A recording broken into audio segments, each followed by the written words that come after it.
Magandang hapon po sa ating lahat. Nako, hindi ko alam na ganito karami yung tao at nagpapasalamat po ako sa Youth Congress for IT for inviting me this afternoon para makausap kayo. No? Hindi na ako naghanda ng PowerPoint because I just want this to be a very informal presentation tungkol sa gamit ng cyberspace sa pag-aaral ng history. Okay? Alam ko, kaya nag-aalisan yung iba sa inyo kasi baka boring itong presentation natin. Ano? Pero sisikapin ko na sana ay makapag-communicate ako sa inyo. No? Well, una ho sa lahat, kailangan ko ni-nervous sa ano. Noong unang panahon, noong panahon po na ako po ay nag-aaral pa nung elementary at high school, hindi pa ho masyadong uso yung pinag-uusapan natin ngayon na internet. Ano ang uso noon, no?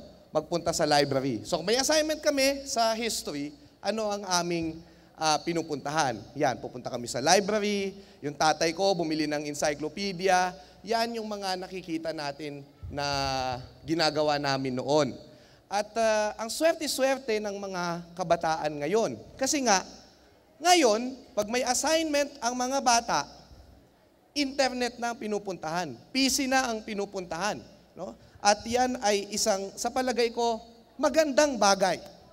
Subalit, ito nga yung lilinawin ko sa inyo ngayon. Hindi yan laging maganda. In general, maganda siya, pero kayo bilang mga estudyante, sana po ay mapalalahanan po namin kayo na may mga pitfalls po ang bagay na ito. No? And again, hindi natin masisisi yung ibang teachers. Kasi tandaan natin, ang history, no, pwede yan makuha sa internet. At ang internet ay napakalawak pagdating sa history. Ang dami mong pwedeng mabasa. More than ever, na-revolutionize nito ang pagkuha natin ng information. But, up to today, there are teachers who are still saying, wag na wag kayong magsasite o magko-quote mula sa internet. Gusto ko, pag nakita ko yung bibliography nyo, puro published sources yan. Which I think is unfair. Pero saan ba nagmumula yan? Mamaya titignan natin. Okay. Tignan natin to. No? Dati kasi, pag sinabi mong encyclopedia, tayo lahat noon, nung unang panahon, nung panahon namin, 1990s, no? And people who are older here, ano ang kanilang sinasabi? Sinasabi nila na ayan, pupunta ka sa encyclopedia. Meron kang assignment sa biology, encyclopedia ang pupuntahan mo. And remember, the encyclopedia seems simple. Maraming volume siya, may mga nakasulat. Pero if you're going to look at the contributors, ang mga contributors nito ay mga matitinding tao. Mga doktor, mga eksperto sa kanilang larangan. Kaya nga po, kung noong unang panahon, yan ay parang tama. Kung may makikita ka sa encyclopedia, more or less, tama siya. No? Subalit ngayon, saan pumupunta ang tao? Sila ay pumupunta sa Wikipedia. And of course, sa Wikipedia, maganda ang Wikipedia kasi kahit ako, meron akong hindi kilalang tao. Kasi, kunwari, halimbawa, sa history. Ayan, hahanapin namin si Ayatollah Ruhollah Khomeini. Who's that Pokemon? No? Hanapin ko yan sa Wikipedia. At madaling makukuha ng information. Ang problema sa Wikipedia, it is written, or many of the writers here, are non-historians or non-experts in the field at ine-edit ito ng kung sino-sino. No? May mga editorial control yan, pwedeng pinag-uusapan yan, may mga expert din na pumapasok para mag-edit, pero again, not always the case pagdating sa Wikipedia. Kahit sino ang nag-e-edit. So, this presentation of mine, mayroong goal. At ano ang goal nito? It is to show you the advantages and pitfalls of researching history sa net, which I think would be very useful for you since many of you are still students in college and history is for many universities is still a required course. Since I am talking about history in the internet, I would like to first, siguro, go to history of the internet. Siguro, bigyan ko kayo ng konting trivia. No? Internet is a revolution.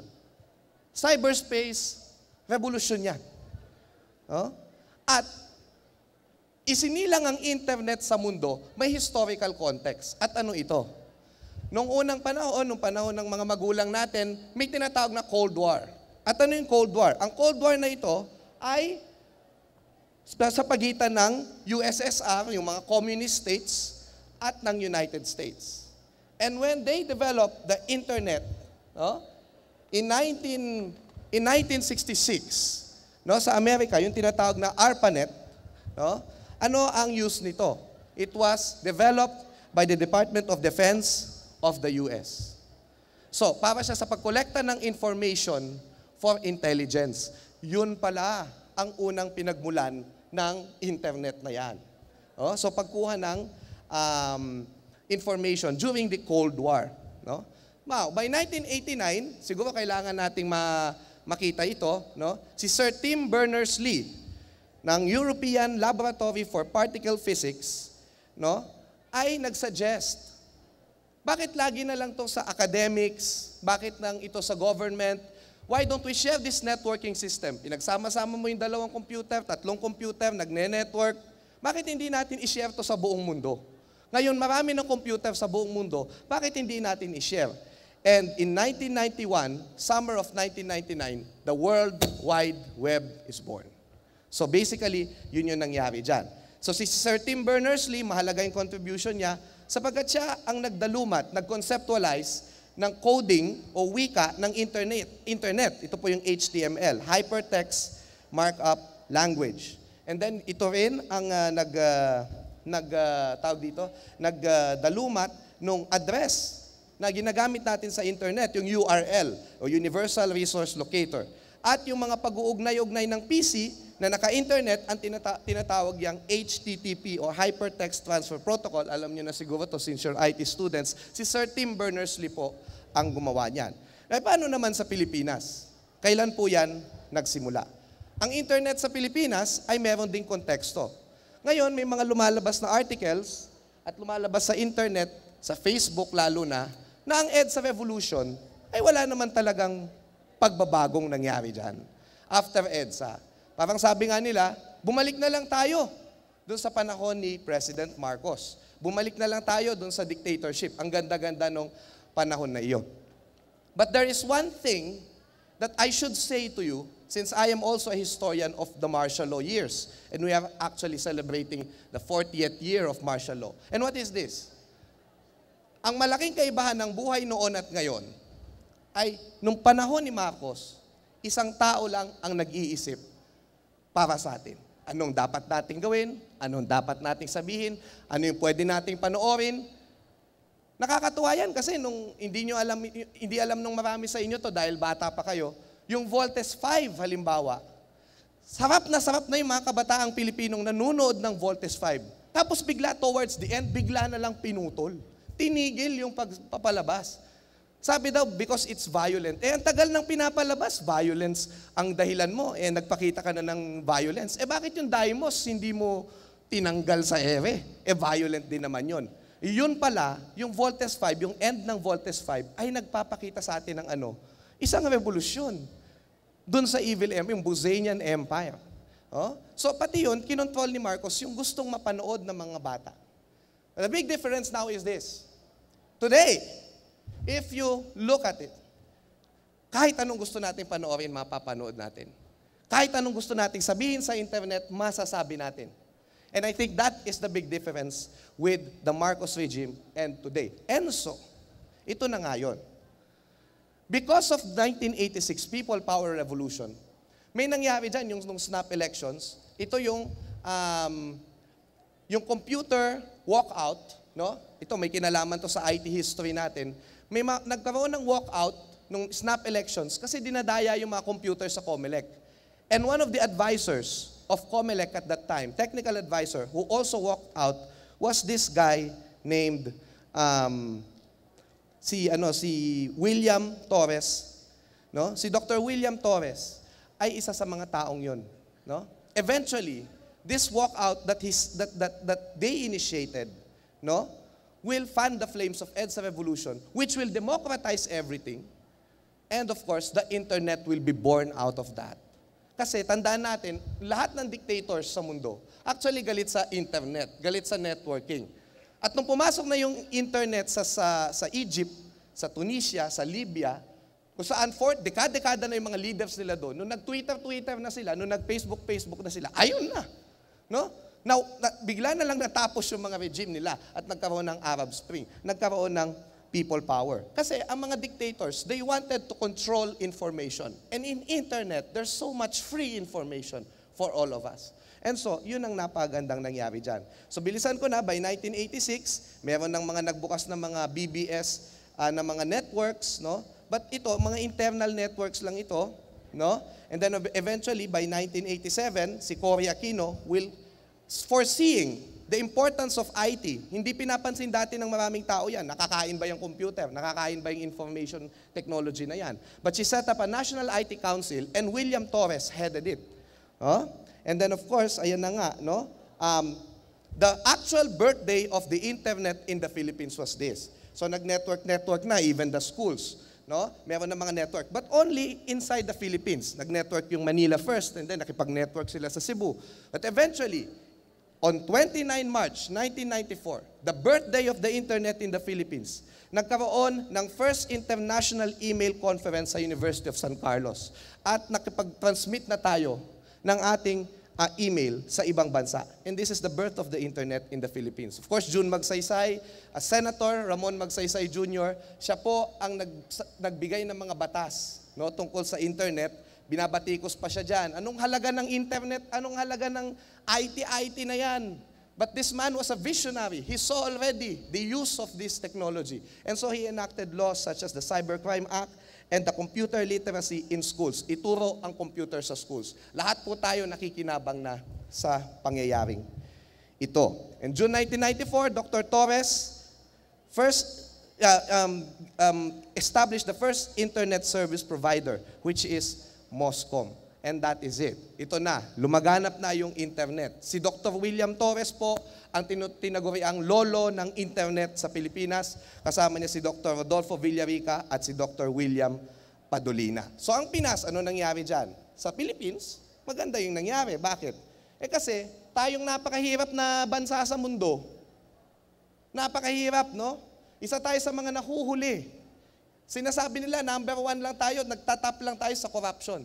Pero ang tindi, kasi sa internet, sa networking, tayo ang pinakamatindi. We became the Friendster capital, the Multiply capital, the Facebook capital, the social networking capital of the world. And this is so fantastic. Nanguna tayo sa Pilipinas. Now, paano magiging useful lahat ito sa history? Ganito. Remember this. History should not be just based on documents. Lagi natin sinasabi na mahalaga ang dokumento. We define history as history is the written record of past events. But remember this, everything in the Philippines is not written. In fact, sa kasaysayan natin, ang dami po ay oral traditions. And so kahit dyan, makikita mo yung implication yan. Yung mga sinusulat yung blog actually, hindi sila formal documents. They cannot be sources of history if we're going to look at the traditional way of looking at history. Kasi mga blogs yan eh. Those are blogs, those are your opinions. No? May certain kind of orality pa. No? Orality, parang kahit na sinusulat mo siya, parang pasalita pa rin siya, parang pakwento pa rin siya. At yun na nga yun. Yun na yung makikita mo doon. Why is it useful? Because we are now changing kung paano ba binabasa ang kasaysayan. Kung noon, ay puro lang dokumento, yung boring, 30 December 1896, Jose Rizal was shot. Ganun lang, May 10, 1897, Bonifacio was shot. Tapos na. And then yung mga nagkukwento based on formal documents. Ngayon, kahit yung mga chismis, yung mga jokes, lahat po to ay nagre-reflect ng something. And they reflect the mentality of the people. Sabi ni Reynaldo Ileto sa Passion and Revolution, kung gusto mo makita ang iniisip ng mga tao noon, huwag ka lang sa written records. Kasi written records, puro mayayaman ang nagsulat niyan.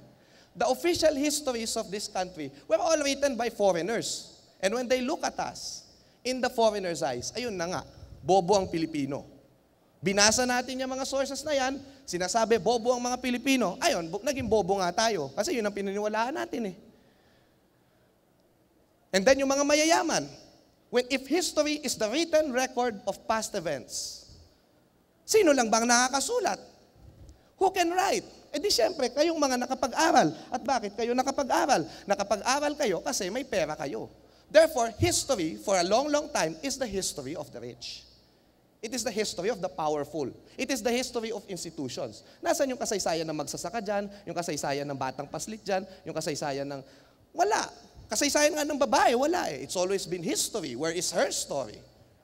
And doon naging importante itong pagtitingin, yung bagong pananaw sa kasaysayan natin. We go back to the Filipino definition of history, which is kasaysayan. Kasaysayan came from the word saysay. Salaysay na may saysay. Saysay is a story, saysay is also meaning. History is not just something that should be memorized o kasaysayan. Hindi lang dapat yan minimemorya. Ang kasaysayan ay ating kwento. At kailangan pinag-uusapan natin ito dahil ito ay mahalaga sa atin. Ito ay nagtataglay ng kwento natin. At sa internet, makikita mo yan. Ito rin yung sinasabi ko. Lagi kong sinasabi ito sa mga tao. People are saying, huwag kang magsusulat tungkol sa history. Lalo na kung yung history ngayon yung pag-uusapan natin. Panahon ni Cory Aquino, panahon ni Ramos, panahon ni Gloria, panahon ni Noynoy. Di ba? Yung mga halimbawa, paano ba ito? Yung kwento natin nung biglang nag-Hello Garcia, di ba? Nagbigla tayo. Hello Garcia. Hello Garcia. Ma'am, show a large delayed by more than 1 M. Something like that, no? Nagulat tayo, no? Na may Hello Garcia. Pero isusulat ba natin yan? Hindi. Kasi daw, wala pa yang distance of history. Wala pa yang distance. Kasi nga, kailangan, dapat daw, patay na yung mga tao, dapat daw, wala ng emotion, doon ka pala magsusulat ng history. Sabi ko, wag naman ganun. Hintayin mo pang mamatay yung tao bago mo isulat yan. Hindi, interviewin mo na. And so, cyberspace is useful, especially kung titignan mo ang kasaysayan natin ngayon. Kasi sa vlogs pa lang ninyo, makikita na namin kung ano ang iniisip ng kabataan. Ano ang iniisip ng mga kababaihan. Ano ang iniisip ng iba't ibang sektor.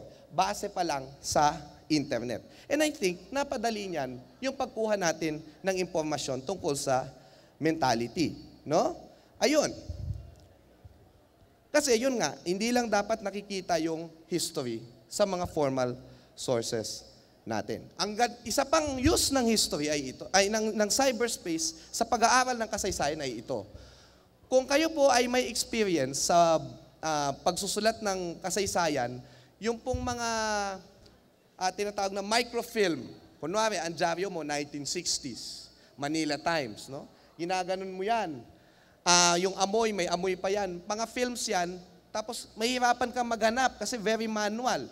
Eh ngayon, Time Magazine, lahat ng mga Time Magazine na mga issues ever since, naka-archive. Lahat ng mga articles sila, naka-archive sa internet. So napakaganda nung nangyari kasi napapadali yung ating pagkuha ng information. Pero yon, JSTOR. Again, if you are looking for historical sources or lahat ng inyong mga nakikitang mga, halimbawa, yung mga expert opinion on computer science, halimbawa, or on medicine, ang dali ngayon kumuha ng journals through the JSTOR na tinatawag JSTOR. At kahit sa social sciences, sa amin, sa larangan namin, yung PSSR, Philippine Social Science Review, yung mga e-journal sa Pilipinas, meron na rin silang sariling website, no? Sinulat lahat yan ng experts at pwede natin gamitin sa ating pag-aaral, no? Ang akin lamang, again, may mga expert sources, may mga sinulat ang mga eksperto, nasa internet sila. Pero yun nga, kailangan tayo mag-ingat pagdating sa blogs. Kasi pag minsan, ginagawa natin source ng history, yung mga blogs. You can only use blogs. Ito po, no, ang tip ko po sa inyo, magagamit lang po natin ng blogs sa ating mga pinag-aaralan kung ito ay nagmula sa isang expert opinion. Halimbawa, nagbablog ang isang historian. Sa Facebook po, may mga kaibigan po akong historian. Pwede niyo po silang i-friend. Si Siu Salazar, si Sir Ambet Ocampo, si Dr. Victores. Ang very interesting yung mga pictures na pinapakita nila. No? Mga pictures nung unang panahon, mga opinion nila, sapagkat sila yung mga eksperto, pwede natin silang paniwalaan. No? So, ang ganda nung nangyayari, democratization, libre nyo lang makukuha ang mga kasaysayan na ito. Kung dati, bibili ka pa ng journal, bibili ka pa ng libro, ngayon, yung mga information na ito, pwede mo nang makuha ng libre. And I think, naging accessible ang history sa mga bata, lalo na sa mga mahihirap. Dito, minsan nga, nasa may, Cruz na Ligas. No? Hindi na, medyo may mga doon, may mga urban poor doon. At nakikita ko may mga bata talaga na talagang nag-i-internet, no? Kahit na mga nakachinelas lang, no? Nakakatuwa, no? Kasi para sa lahat yang internet na yan, no? At nakukuha natin ng libre. Kasi nga again, even yung dati nung panahon na wala pang internet, lahat ng history, lahat ng kwento, lahat ng balita sa TV lang nanggagaling. Lahat ng balita sa newspaper lang nanggagaling. At ang nagkakaroon ng pwede nilang i-censor kung ano yung hindi lalabas at dapat lumabas. Pero ngayon, kaya nang lumabas lahat yan. Yung Rappler, naglalabas ng mga what you call this, alternative news na hindi laging lumalabas sa official news. And napakaganda pong development niyan. No? There's one lesson that we can also learn from all of this, yung nangyari sa cyberspace. No? Noon, yung mga teacher natin, laging sinasabi, ito lang ang tamang history. Pagka meron kang sinabing ibang opinion, mali ka. Kasi ang sinasabi ng libro ay ito. Kung sinasabi ng libro na, di ba, sa history natin, laging sinasabi, ang Katolisismo o ang ating relihiyon ay pamana ng mga Espanyol. Kaya, ang ating demokrasya ay pamana ng mga Amerikano. Ang ating edukasyon ay pamana ng mga Amerikano. Lahat na lang ng pinag-aralan natin sa eskwelahan, puro na lang, lahat ng magagandang bagay, pamana ng ibang tao sa atin. At doon tayo nayari. Naisip natin, kapag kakaharap natin ng foreigner, nakakapanghinayang kasi pagkaharap natin yung foreigner, lagi nating iniisip mas magaling yung foreigner. Yun yung problema sa atin. Dahil sa mga binasa nating history books noon. Dependency sa Amerika ang tinuturo . Una palang araw sa eskwela, sasabihin na sa'yo, A is for apple. May apple ba sa Pilipinas? Wala. Yun ang problema. No? And so, ngayon, mas maganda kasi cyberspace teaches us that there's no one version of history. Maraming version, maraming perspective na pwede kang makita. Even the Filipino perspective now is coming out. No, na magaling pala yung lahi natin. Nakikita nyo na yung mga lumalabas yung pictures sa internet, yung mga gold of ancestors, yung ating maritime culture, yung galing natin sa pagbabangka. All of this lumalabas na ngayon. At napakagandang development nito. Kaso, yes, there is not one version of history that is correct in the internet. The only correct. Pero, sana naman, based on research, yung mga lumalabas. No? Kasi mag-iingat tayo dito. May mga bagay na lumalabas sa internet, lalo na sa YouTube, na ang lousy-lousy ng research, maganda yung research, pero sinasabi na facts agad, pero kahit na speculation pa lamang, at yun yung problema. A lot of propaganda now are masquerading as history. At ito nga yung naging experience ko, yung tinatawag na Cojuangco Aquino video. No, napanood nyo lahat ito, napanood ng marami sa inyo to. Yung parang black propaganda sa Aquino family. No? Well, some of the things there are true. But to say that everything is true, ay mahirap. So sinagot ko yon kasi tinatanong ako Dahil lagi nga ako lumalabas sa TV. Sinasabi ko istorya ni Ninoy Aquino. Sinasabi ko istorya ni Cory Aquino. Tinanong ako ngayon, ano ang sabi mo dito? O sinabi ko, ito kasi hindi pa pwedeng patunayan ito. Ito, speculation ito. Kahit na sabihin mong may mga masamang nangyari, meron din namang magaganda silang contribution sa society natin. Yun yung sagot ko. It's a very level-headed answer. Kumbaga, it's how an academic will answer it. Kumalat po yung aking sagot. Kumalat po yun. Kasi ang dami nang naniwala eh.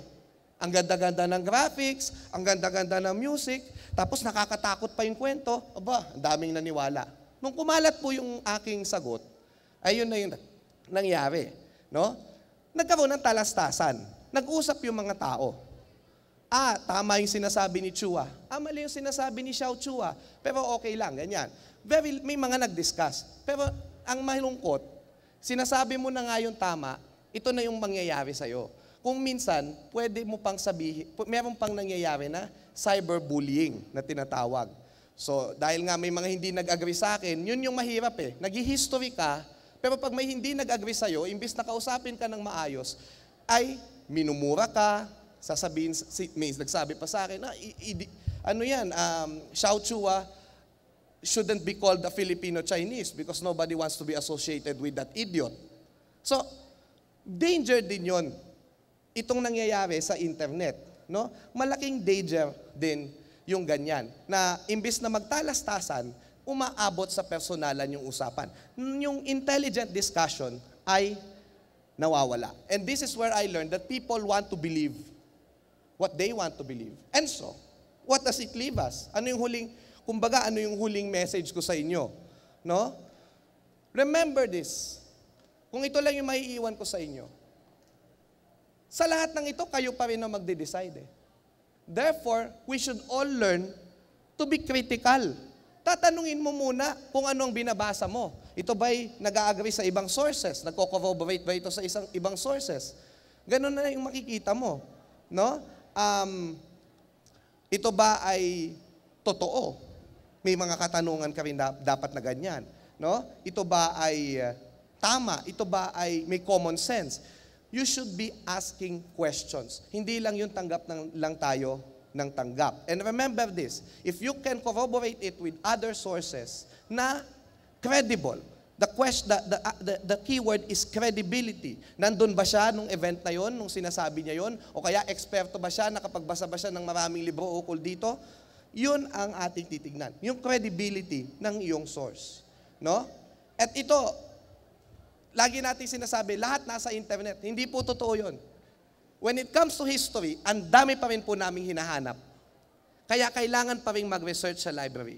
Kailangan pa rin mag-research. No? Kahit napakalawak pa niya, ang dami pa rin talagang kulang. Hindi lahat nandyan.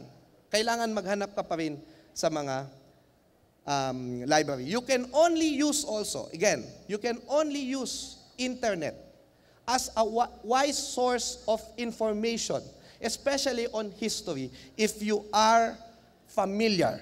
Kung ikaw ay pamilyar sa mga, paano ba to? Kung pamilyar kayo sa mga written and published sources. Kasi halimbawa, sasabihin mo, ito na yung truth on the revolution. Hindi mo pa naman nababasa si Teodoro Agoncillo. Yun yung mahirap. No? Kailangan, alam mo pa rin yung mga bagay-bagay tungkol sa published sources. So, internet is not everything. No? Isa pang naging maganda din na development, dati kasi pag nag-away yung mga historian, sa journal lumalabas. Maghihintay ka ng 2 buwan bago makasagot, tapos 2 buwan na naman, 3 buwan, sasagot na naman. Ngayon sa Facebook, itong mga kilala kong historians, nagsasagutan na at nagkakaroon ng academic debate. It's very lively now. Kung sisilipin mo yung mga chat rooms ng mga historians, talagang nag-aaway, pero very intelligent at ang dami nating matututunan. And again, of course, I'll go to other issues. Malapit nang matapos, no? Plagiarism. Hindi ko na ito masyadong i-elaborate, no? Sinasabi ko rin na it is up to you to effectively use internet ng tama kasi yung internet nandyan lang naman eh. Ikaw pa rin ang mag-e-edit.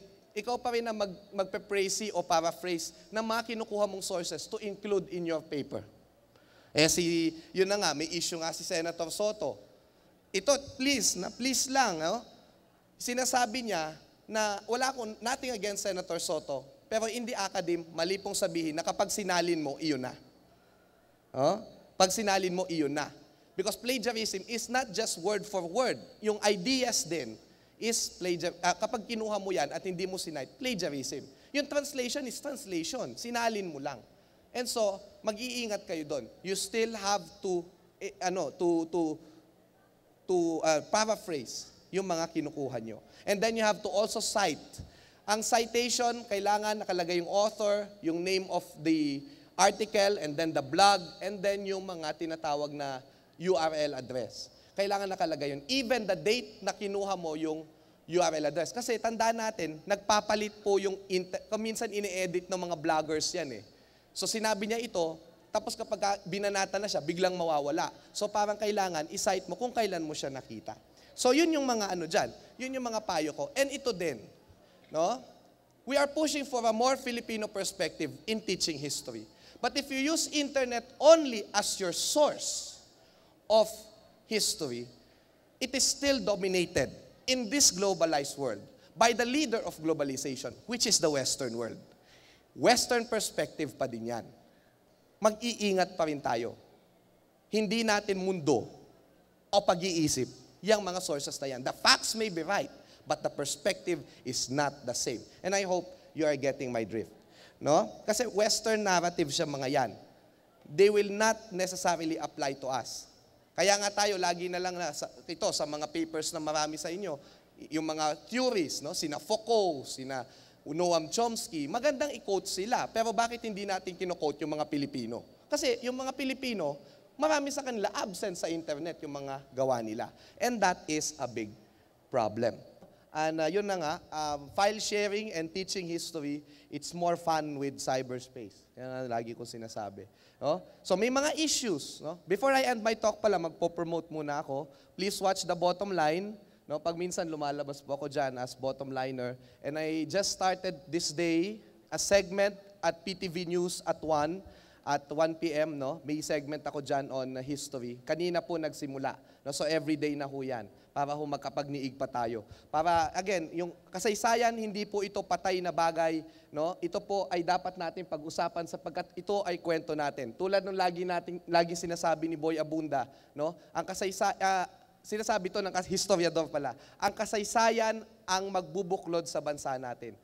Kaya dapat natin ito pag-usapan. Kaya tulad ng sinasabi ni Tito Boy, kaibigan, tara, usap tayo. No? To end my talk, I would like to say that what is the use of cyberspace in history? The use of cyberspace is this, tungtungan lang siya. It is wrong to think that it's the end all and be all of it. Ito ay tuntungan lamang. No? Kailangan magbasa ka pa rin ng libro. Kailangan maamoy mo pa rin yung libro. At mahawak-hawakan mo yung mga dokumento at sources. No? Another one. No? Kung may tinuturo, the last point is this. Kung may tinuturo ang cyberspace sa atin, no? Ito po ay ang kasaysayan ay libre at para sa lahat. Na-democratize na po ito. Kaya ano pa ba yung aking masasabi? Siguro kailangan na lamang po, no?